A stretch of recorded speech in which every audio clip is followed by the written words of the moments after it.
خلق الإنسان علمه البيان. نحمده ونصلي على رسوله الكريم، اما بعد، فاعوذ بالله من الشيطان الرجيم، بسم الله الرحمن الرحيم، رب اشرح لي صدري ويسر لي امري واحلل عقدة من لساني يفقهوا قولي. ترجمہ: یسألونک، وہ سوال کرتے ہیں آپ سے، عن الخمر، شراب کے بارے میں، والمیسر، اور جوئے کے،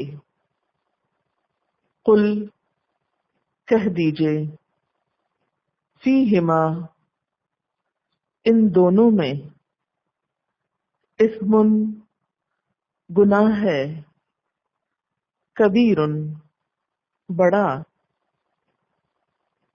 و، اور، منافع، فائدے ہیں، للناس، لوگوں کے لیے، و، اور، اسمہما، ان دونوں کا گناہ، اکبر، زیادہ بڑا ہے، من نفعہما، ان دونوں کے نفع سے، فائدے سے، وَيَسْأَلُونَكَ، اور وہ سوال کرتے ہیں آپ سے، ماذا، کیا کچھ، ينفقون، وہ خرچ کریں، قل العفو، قل، کہہ دیجئے، العفو، زائد الضرورت، کذالک، اسی طرح، یبین اللہ، بیان کرتا ہے اللہ، لکم، تمہارے لیے، الآیات، آیات، احکامات، لعلکم، تاکہ تم، تتفکرون، تم غور و فکر کرو، فی الدنیا، دنیا میں، والآخرہ، اور آخرت میں، وَيَسْأَلُونَكَ، اور وہ سوال کرتے ہیں آپ سے، عن الیتامی، یتیموں کے بارے میں، قل، کہہ دیجئے، اصلاح، اصلاح کرنا، لہم، ان کے لیے، خیر، بہتر ہے، وَإِن، اور اگر، تخالطوہم، تم ملا لو ان کو،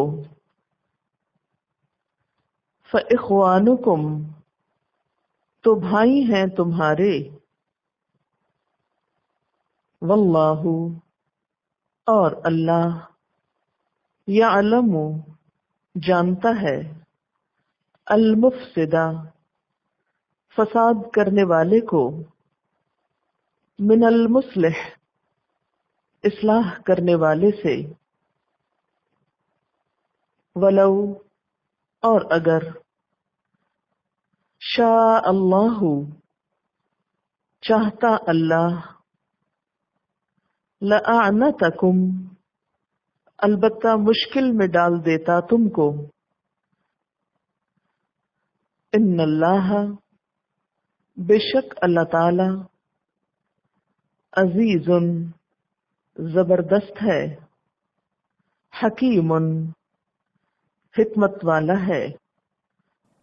تفسیر: یسألونک، آپ سے سوال کرتے ہیں، عن الخمر والمیسر، شراب اور جوئے کے بارے میں، قل آپ کہہ دیجئے فیہما ان دونوں میں یعنی شراب و جوئے میں اثم کبیر گناہ ہے بہت بڑا. اسم کس کو کہتے ہیں؟ گناہ کو. کبیر بہت بڑا یعنی کبیرہ گناہ ہے یہ دونوں کام. ومنافع للناس اور اس میں لوگوں کے لیے کچھ فائدے بھی ہیں. واسمہما اور ان دونوں کا گناہ اکبر زیادہ بڑا ہے من نفعہما ان دونوں کے فائدے سے. شراب اور جوئے کے بارے میں یہ پہلا حکم ہے اور ان کی ناپسندیدگی دور جاہلیت میں بھی موجود تھی. عربوں کے ہاں یہ دونوں کام محض تفریح کے لیے نہیں کیے جاتے تھے بلکہ اس کے ذریعے وہ چیریٹی کا کام کیا کرتے تھے. مثلاً ایک شخص شراب پی کر نشے میں آ کر بہت سا مال دے دیتا تھا جو وہ ہوش کی حالت میں نہیں دے سکتا تھا، یا پھر جوا کس لیے کھیلتے تھے کہ غریبوں کی مدد کریں. لیکن بعد میں انہیں احساس ہونا شروع ہوا کہ اس میں ضرور کوئی ایسی چیز ہے جو واضح حکم کی متقاضی. تو یہ دونوں چیزیں بہت عام تھی اس سوسائٹی میں. تو صحابہ کرام نے اس کے بارے میں سوال کیا تو اللہ تعالیٰ نے کیا فرمایا؟ فیہما اسم کبیر اس میں بہت بڑا گناہ ہے. اب بہت سے لوگ کہتے ہیں نا شراب کہاں حرام ہے، قرآن میں تو حرام کا لفظ نہیں لکھا ہوا. تو آپ دیکھیے کہ جب یہ کہہ دیا گیا کہ اس میں بہت بڑا گناہ ہے تو کوئی بھی گناہ کا کام حلال ہوتا ہے؟ پھر بھی حرمت میں کوئی شک ہو سکتا ہے؟ یہ تو محض ایک لفظی کھیل ہے نا کہ یہ لفظ نہیں یہ لفظ چاہیے پھر ہم چھوڑیں گے. اصل بات یہ نا کہ چھوڑنا نہیں چاہتے. خمر کا لفظ جو ہے خے میم رے اس کا روٹ ہے. اس کا لفظی معنی ہوتا ہے ڈھانپ دینا. عورت کی اوڑھنی کو خمار کہتے ہیں، دوپٹے کو کیا کہتے ہیں؟ خمار، کیونکہ اس سے کیا ہوتا ہے سر وغیرہ ڈھانپ دیا جاتا ہے. تو شراب کو کیوں خمر کہتے ہیں؟ کیونکہ یہ عقل کو ڈھانپ دیتی. الخمر ما خامر العقل، ہر وہ چیز خمر ہے جو عقل کو ڈھانپ دے، یعنی جو نشہ آور ہو. مراد اس سے یہ ہے. اور جیسا کہ میں نے عرض کیا کہ صحابہ کرام کو یہ بات معلوم تھی کہ شراب کوئی اچھی چیز نہیں. حضرت جعفر کے بارے میں حضرت جبریل علیہ السلام نے حضور صلی اللہ علیہ وسلم کو بتایا تھا کہ ان کی 4 باتیں اللہ تعالیٰ کو بہت پسند ہیں. تو آپ نے ان سے پوچھا کہ وہ 4 کون سی باتیں ہیں؟ تو انہوں نے عرض کیا کہ اب آپ کو اللہ تعالیٰ نے بتا ہی دیا ہے تو درست، ورنہ آج تک میں نے خود کسی کو نہیں بتائیں. اور وہ 4 باتیں کیا تھیں؟ نمبر 1، شراب عقل کو زائل کرتی ہے اس لیے میں نے اسے کبھی ہاتھ نہیں لگایا. نمبر 2، بت کوئی نفع نہیں دیتے، یعنی پتھر کے بت کوئی فائدہ نہیں دیتے، میں نے جاہلیت میں بھی ان کو کبھی نہیں پوجا. نمبر 3، اپنی بیوی اور بچیوں کے بارے میں بہت غیرت رکھتا ہوں اس لیے کبھی زنا نہیں کیا. نمبر 4، جھوٹ ذلت اور کمینگی کی بات ہے اس لیے کبھی نہیں بولا. بہرحال جب لوگوں نے شراب کے بارے میں پوچھا تو فرمایا اس میں گناہ ہے.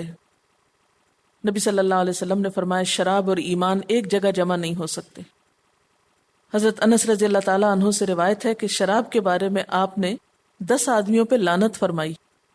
نمبر 1، شراب نچوڑنے والا. نمبر 2، بنانے والا. نمبر 3، پینے والا. نمبر 4، پلانے والا. نمبر 5، اس کو لاد کر لانے والا. نمبر 6، جس کے لیے لائی جائے. نمبر 7، اس کا بیچنے والا. نمبر 8، خریدنے والا. نمبر 9، ہبہ کرنے والا یعنی بطور گفٹ کسی کو دینے والا. اور نمبر 10، اس کی آمدنی کھانے والا. ان سب پہ آپ نے لعنت فرمائی ہے. تو گویا اس میں گناہ کی بات ہے، ناپسندیدگی کی بات ہے، لیکن ساتھ ہی کیا فرمایا؟ وَمَنَافِعُ لِلنَّاسِ، ظاہری طور پر اس میں لوگوں کو کچھ فائدے بھی نظر آتے ہیں. بذات خود شراب کے اندر تو کوئی فائدے کی چیز نہیں. ہاں زیادہ سے زیادہ کیا ہو سکتا ہے کہ وقتی طور پر انسان اس کو جب پیتا ہے تو انسان ایک سرور سا محسوس کرتا ہے. لیکن یہاں پر دور جاہلیت میں جو اس سے فائدہ اٹھایا جاتا تھا اس کی طرف اشارہ ہے کہ تم اسے پی کر بظاہر وقتی طور پر کچھ خیر اور بھلائی کے کام کر لیتے ہو، لیکن کوئی ایسا کام جو وقتی بھلائی کا تو ہو لیکن حقیقت میں گناہ پر مبنی ہو تو گناہ کی چیز میں کوئی فائدہ نہیں.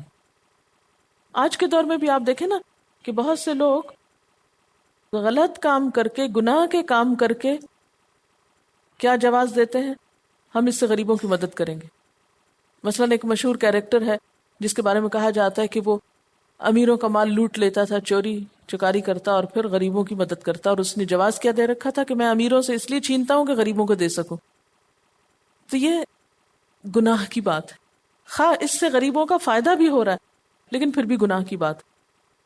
اسی طرح اب بھی آپ دیکھیں کہ بسا اوقات لوگ ایسے کام کرتے ہیں کہ جو اسلام کی روح سے ناپسندیدہ ہیں، لیکن لوگ ان کو چیریٹی شو کا نام دے کر کیا جواز پیش کرتے ہیں کہ اس سے ہم غریبوں کی مدد کریں گے.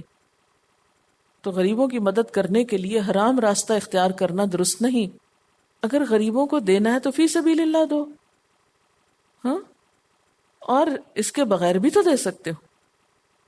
یعنی نام غریبوں کا ہے اور خود مزہ بھی کر رہے ہو، کھا پی بھی رہے اور کچھ دیکھ بھی رہے، اور پھر کہا چلو اپنے خواہش نفس بھی پوری ہو جائے اور غریبوں کے نام پہ کچھ مال بھی اکٹھا ہو جائے.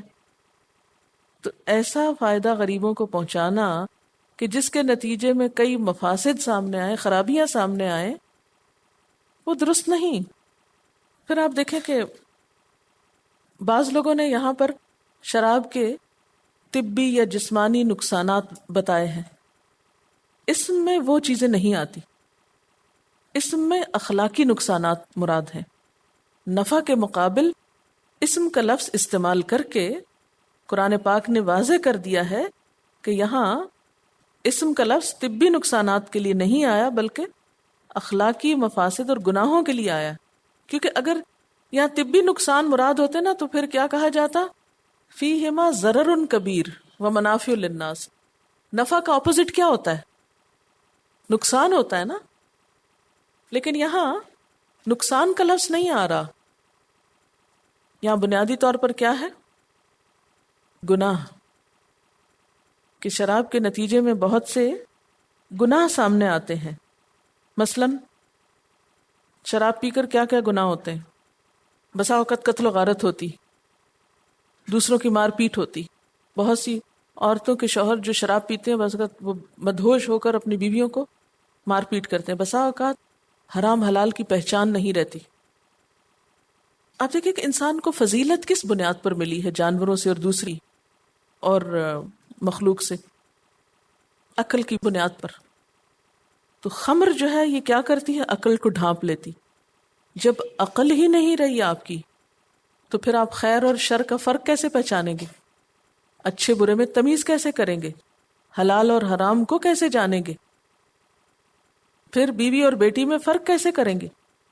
تو یہ ہے اسمہما اکبر من نفعہما. کہ ٹھیک ہے تم نشے میں آ کے، جوش میں آ کے تم غریبوں کو بہت صدقہ کر دیتے ہو، لیکن دوسری طرف دیکھو کہ گناہ کے کیسے کیسے کام ہوتے ہیں.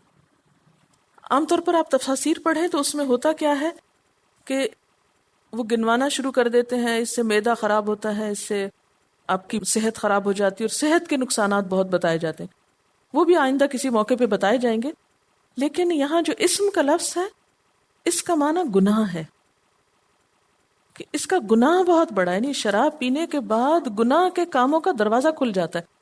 اسی لیے اس کو ام الخبائث، ام الفواحش کہا گیا ہے. پھر اس کے بعد دوسری چیز کیا ہے؟ والمیسر، اور جوا. میسر کا لفظ جو ہے یہ سین رے سے ہے. یسر، یسر کہتے ہیں آسانی کو، آسانی سے ہاتھ آنے والا مال جو کسی مشقت کے بغیر مل جائے. اور میسر کا روٹ یہ سین رے سے ایک اور معنی بھی نکلتا ہے، اور وہ ہے تقسیم کرنا. اسی لیے یاسر کا معنی ہوتا ہے تقسیم کرنے والا. کئی لوگ اپنے بچوں کا نام رکھتے ہیں نا یاسر، تو اس کا معنی کیا؟ تقسیم کرنے والا. عرب جاہلیت میں مختلف طرح کے جوئے رائج تھے، جن میں سے ایک قسم یہ تھی کہ اونٹ ذبح کر کے اس کے حصے تقسیم کرنے میں جوا کھیلا جاتا تھا. اور یہ اونٹ کس لیے ہوتا تھا؟ غریبوں کے لیے. لیکن اسی اونٹ پر پھر جوا کھیلتے تھے، یعنی گوشت سارا کاٹ کے پھر اس کے حصے جب تقسیم ہوتے تو ان حصوں پہ جوا کھیلا جاتا تھا. بعض کو ایک یا زیادہ حصے ملتے اور بعض محروم رہتے، اور جس کو کچھ نہ ملتا محروم رہنے والا اس پر سارے اونٹ کی قیمت ڈال دی جاتی. اور پھر گوشت خود نہیں استعمال کرتے تھے، سب غریبوں میں بانٹ دیتے تھے. تو اسی لیے اللہ تعالیٰ نے فرمایا کہ ٹھیک ہے وہ غریبوں کو گوشت ملتا ہے، لیکن اس پہ جو تم جوا کھیلتے ہو اس میں نقصان بہت بڑا ہے. اور اس کھیل کو وہ بہت باعث فخر بھی سمجھتے تھے. اور جو اس میں شریک نہ ہوتا اس کو کنجوس اور منحوس کہتے، یعنی ان کے ہاں یہ ایک بہت بڑی بات تھی. تو تقسیم کرنے کی مناسبت سے قمار کو میسر کہا گیا. اس لیے تمام صحابہ کرام اور تابعین اس بات پہ متفق ہیں کہ میسر میں قمار یعنی جوئے کی ساری صورتیں شامل ہیں اور وہ حرام ہے، یعنی اس کی حرمت میں کوئی بھی شک نہیں. نبی صلی اللہ علیہ وسلم نے فرمایا جو شخص چوسر کھیلتا ہے، یعنی بعض کھیل ایسے تھے کہ جس میں پیسوں کی یا مال کی بازیاں لگتی تھی، فرمایا جو شخص چوسر کھیلتا ہے وہ گویا خنزیر کے گوشت اور خون میں اپنے ہاتھ رنگتا ہے. یہ صحیح مسلم کی روایت ہے. حضرت علی رضی اللہ تعالیٰ عنہ نے فرمایا شطرنج میسر جوئے میں داخل ہے، یعنی وہ کھیل جس میں پیسوں کی بیٹ لگائی جائے وہ بھی جوئے میں داخل ہو جاتا ہے. اب یہاں پر یہ کہا گیا نا کہ اس کا گناہ اس کے فائدے سے بہت بڑا ہے، اس کا نقصان اس کے فائدے سے زیادہ ہے. تو جوئے میں کیا کیا نقصان ہوتے ہیں یا گناہ کے کون سے دروازے کھلتے ہیں؟ اس میں آپ دیکھیں کہ جیتنے والے کا نفع ہی نفع ہوتا ہے اور ہارنے والے کا نقصان ہی نقصان ہوتا ہے. تو نتیجہ کیا ہوتا ہے کہ جیتنے والے اور ہارنے والے کے درمیان حسد، رقابت، عداوت، دشمنی پیدا ہو جاتی. پھر آپ دیکھیں کہ اس سے دولت بڑھتی نہیں بلکہ بہت سارے لوگوں سے نکل کر ایک شخص کے ہاتھ میں آ جاتی. تو اس کا نقصان کیا ہوتا ہے؟ پھر اس کے نتیجے میں کتنے گناہ ہوتے ہیں. اب دیکھیں نا، کوئی پروڈکٹیوٹی تو نہیں ہے اس میں، مال بڑھ تو نہیں رہا. اگر آپ کوئی بزنس کریں تو اس میں مال بڑھتا ہے، چیزیں پیدا ہوتی ہیں، لوگوں تک جاتی ہیں. لیکن جب جوا کھیلا جاتا ہے تو بہت سے لوگوں کا پیسہ ایک شخص کے پاس آ جاتا ہے، بہت سے فقیر ہو جاتے ہیں اور ایک امیر ہو جاتا ہے. ایسے میں پھر ایک حسد اور رقابت کے جذبات پیدا ہوتے ہیں. پھر اسی طرح جو جوا کھیلنے والا ہے وہ بیکاری کا عادی ہو جاتا ہے، وہ کوئی اور کام نہیں کرتا، اس کے مال کمانے کا ذریعہ یہی ہو جاتا ہے. اب آپ دیکھیں کہ جو قوم بیکار ہوتی ہے اس سے کئی کئی قسم کے گناہ ہو جاتے ہیں. پھر بسا اوقات اس کھیل میں لڑائی جھگڑا ہوتا ہے، دنگا فساد ہوتا ہے. پھر اس میں اور گناہ کیا ہے کہ انسان جب اس کھیل میں مست ہوتا ہے تو اللہ کے ذکر اور نماز سے غافل ہو جاتا ہے. یہ قرآن پاک میں بھی آتا ہے کہ یہ تم کو اللہ کے ذکر سے روکتا ہے. پھر یہ باطل طریقے سے مال کھانے کا بھی ایک ذریعہ ہے. قرآن پاک میں آتا ہے نا کہ لا تأکلوا اموالکم بینکم بالباطل، کہ بغیر کسی معقول معاوضے کے دوسرے کا مال لے لیا جاتا ہے. یعنی اس کو دیا کچھ نہیں جاتا، اس سے مال لے لیا جاتا ہے. خرید و فروخت تو جائز ہے، لیکن بغیر کسی ایسی محنت کے، کسی کاروبار اور تجارت کے، محض کھیل میں کسی کا مال بٹور لینا یہ کوئی نیکی کا کام نہیں. پھر بسا اوقات اس میں بہت سے ہنستے بستے کھاتے پیتے گھرانے کس کا شکار ہو جاتے ہیں؟ ایک دم نقصان کا شکار ہوتے ہیں. بسا اوقات لکھ پتی لوگ جو ہیں وہ ایک دن میں جوئے میں سب کچھ ہار کے اپنا گھر، مکان، کاروبار سب کچھ ختم کر بیٹھتے ہیں. اب وہ بیوی بچے حق سے محروم ہو گئے، خود انسان ہر چیز سے محروم ہو گیا. تو یہ گناہ کا کام ہے، کیونکہ اس کھیل میں صرف ایک شخص متاثر نہیں ہوا بلکہ پورا خاندان اور فیملی متاثر. پھر اسی طرح قوت عمل سست ہو جاتی ہے. اس بات کی فکر نہیں ہوتی کہ میں کیا بناؤں، کس طرح عوام کو فائدہ پہنچاؤں، بلکہ فکر کس بات کی ہوتی ہے کہ کس طرح دوسرے کی کمائی پہ اپنا قبضہ کر لوں، کس طرح کھیل کھیلوں کہ بازی جیت جاؤں اور مفت میں سارا مال حاصل کر لوں. وَيَسْأَلُونَكَ مَاذَا يُنْفِقُونَ، اور وہ سوال کرتے ہیں کہ کیا کچھ خرچ کریں.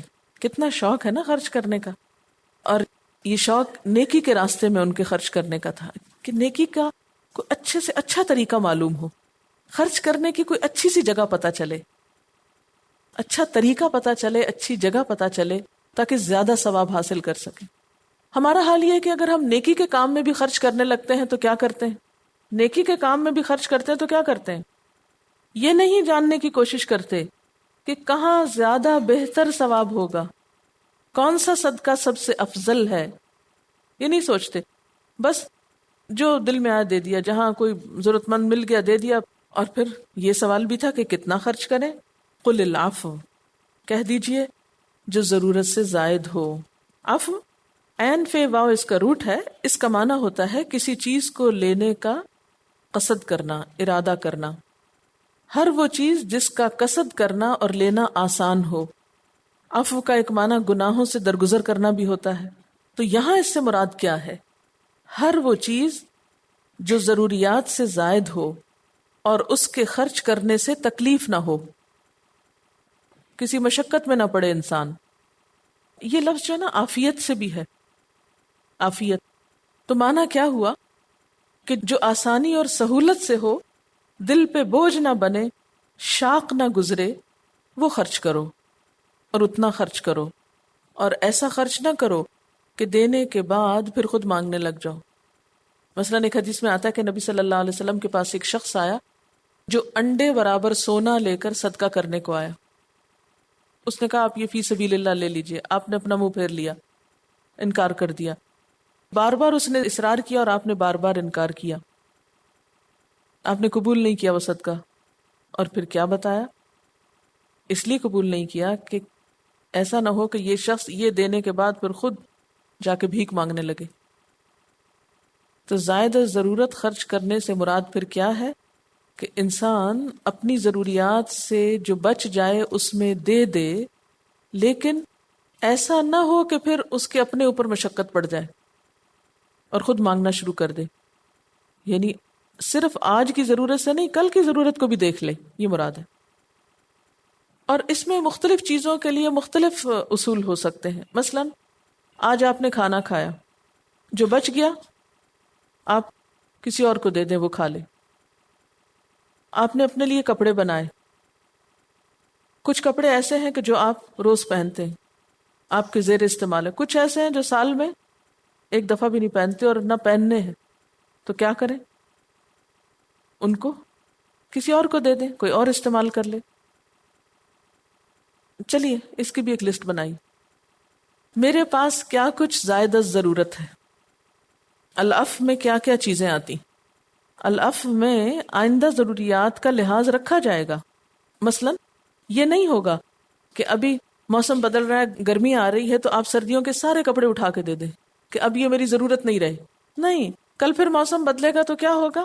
وقت نہیں ملے گا آپ کو کہ جا کے جلدی سے سلوا دیں، تو ٹھیک ہے کچھ نکال دیں، کچھ ایسے رکھ لیں کہ جو آپ کو موسم بدلتے ہی پھر فوری طور پر کام آ جائے۔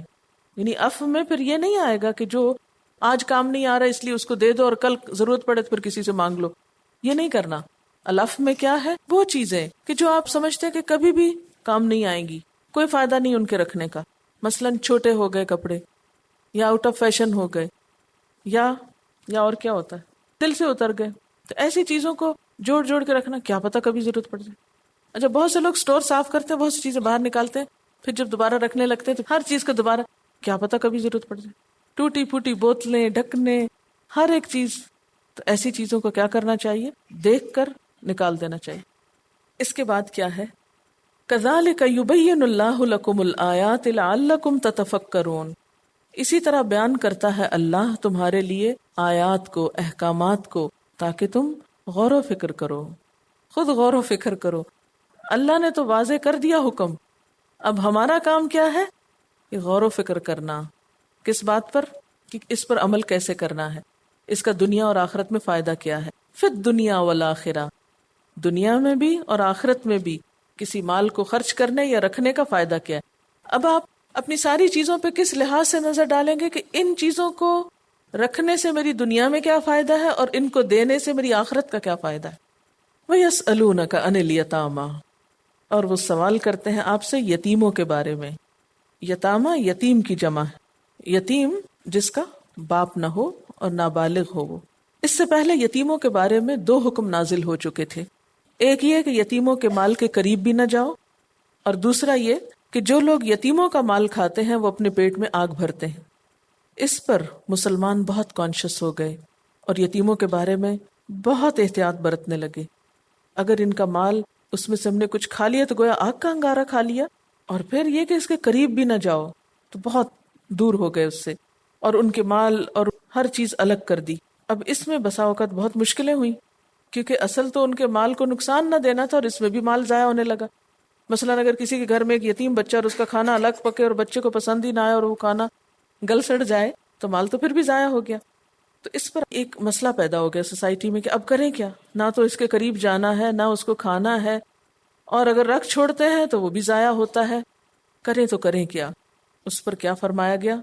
قل، کہہ دیجئے، اصلاح لہم خیر، ان کے لیے اصلاح بہتر ہے. یعنی اصل میں تو یتیموں کی اصلاح اور بھلائی مقصود ہے، ان کے مال کی حفاظت مقصود ہے، ان کی خیرخواہی مقصود ہے.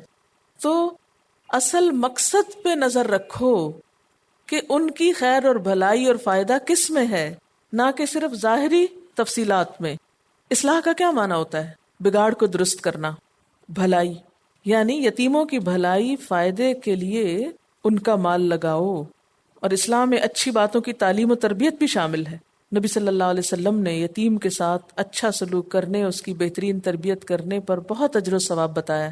آپ صلی اللہ علیہ وسلم نے فرمایا، جس نے یتیم کے سر پر صرف اللہ کی خوشنودی کے لیے ہاتھ پھیرا، اس کے لیے ہر بال کے بدلے جس پر اس کا ہاتھ گزرا نیکیاں ہیں. یعنی کوئی یتیم بچہ نظر آتا ہے تو آگے بڑھ کے آپ اس کے سر پہ نہیں، اس کو فزیکلی ٹچ کرتے ہیں، سر پہ ہاتھ پھیرتے ہیں، کیونکہ یتیم کو اصل میں وہ باپ کا قرب اور وہ شفقت اور محبت ہی تو نہیں ملی ہوتی. تو اگر آپ اس کو پیار کرتے ہیں، اگر اس کے سر پہ بھی ہاتھ پھیرتے ہیں تو ہر بال کے بدلے میں نیکی لکھی جاتی ہے. اور جس نے یتیم بچی یا بچے کے ساتھ جو اس کے پاس رہتا ہے احسان کیا، تو میں اور وہ جنت میں اس قدر قریب ہوں گے جیسے یہ 2 انگلیاں. یہ فرماتے وقت آپ نے 2 انگلیاں ملا کر دکھائیں. یعنی جو یتیم بچے یا بچی کا خیال رکھے گا وہ جنت میں آپ صلی اللہ علیہ وسلم کے اس طرح ساتھ ہوگا. حضرت سہل سے روایت ہے کہ نبی صلی اللہ علیہ وسلم نے فرمایا، میں اور یتیم کا پالنے والا، خواہ وہ یتیم اپنے گھرانے کا ہو یا غیر ہو، جنت میں اس قدر قریب ہوں گے. یہ کہہ کر آپ نے اپنی پہلی اور درمیانی انگلی ان دونوں کو کھڑا کر کے دکھایا اور تھوڑا سا فاصلہ رکھا. ایک جگہ پر بالکل ملا کے دکھایا اور ایک جگہ تھوڑا سا فاصلہ تھا. نبی صلی اللہ علیہ وسلم نے فرمایا، جس نے اپنے کھانے پینے میں کسی یتیم کو شریک کر لیا، اللہ نے اس کے لیے جنت کو واجب کر دیا. آپ صلی اللہ علیہ وسلم نے یہ بھی فرمایا، وہ گھر سب سے بہتر ہے جس میں یتیم کے ساتھ اچھا برتاؤ کیا جائے، اور وہ گھر سب سے بدترین ہے جس میں اس کے ساتھ بدسلوکی کی جائے، اس کا خیال نہ رکھا جائے. تو یہ ان کی اصلاح کے لیے یا ان کی بھلائی اور خیرخواہی کے لیے شوق دلانے والی احادیث ہیں. وَإِن تُخَالِطُوهُمْ، اور اگر تم ان کو ملا جلا لو، یعنی اپنا اور ان کا خرچ اور رہنا سہنا اکٹھا رکھو، خلط ملط کر لو، فَإِخْوَانُكُمْ، تو تمہارے بھائی ہیں. یعنی حکم کی صرف ظاہریت پہ نہ جاؤ، اصل روح کو دیکھو. اللہ تعالیٰ نے صرف یہ نہیں کہا کہ ان کا کھانا الگ پکاؤ خواہ وہ ضائع ہی ہو جائے، بلکہ کیا کرو، اکٹھا پکا سکتے ہو، مگر ان کی خیر اور بھلائی پر نظر رکھو، ان کی تعلیم و تربیت پر، ان کی بہتری پر. یعنی اگر تم ان کا مال اپنے مال میں ملانا مناسب سمجھتے ہو تو بھی کوئی حرج نہیں، وہ تمہارے بھائی ہیں. جو حال زیادہ مناسب ہو، مال ملانا یا الگ کرنا، وہ حال اختیار کر لو تاکہ یتیم کی بھلائی ہو سکے. واللہ یعلم المفسد من المصلح، اور اللہ جانتا ہے مفسد کو مصلح سے. یعنی اللہ کو پتا ہے کہ کون فسادی ہے، کون اصلاح کرنے والا ہے. یعنی تم اپنی نیت درست رکھو، اللہ کو اندر کا حال پتا ہے. وَلَوْ شَاءَ اللَّهُ لَأَعْنَتَكُمْ، اور اگر اللہ چاہتا تم کو مشقت میں ڈال دیتا. آنتکم کا روٹ ہے عین نون تے. آنتا کسی کو ایسی مشکل میں ڈالنا جس سے وہ نکل نہ سکے. یعنی اللہ تعالیٰ چاہتا تو تمہیں حکماً یہ کہتا کہ ان کا مال الگ کر دو، ان کا کھانا الگ کر دو، لیکن اللہ نے ایسا نہیں کیا، تمہیں ایسی مشقت میں نہیں ڈالا کہ جس سے تم نکل نہ سکو. ان اللہ عزیز حکیم، بے شک اللہ زبردست ہے، حکمت والا ہے، اس کے تمام احکامات حکمت پر مبنی ہیں. وآخر دعوانا ان الحمد للہ رب العالمین. سبحانک اللہم و بحمدک اشہد ان لا الہ الا انت استغفرک و اتوب الیک. والسلام علیکم و رحمۃ اللہ وبرکاتہ.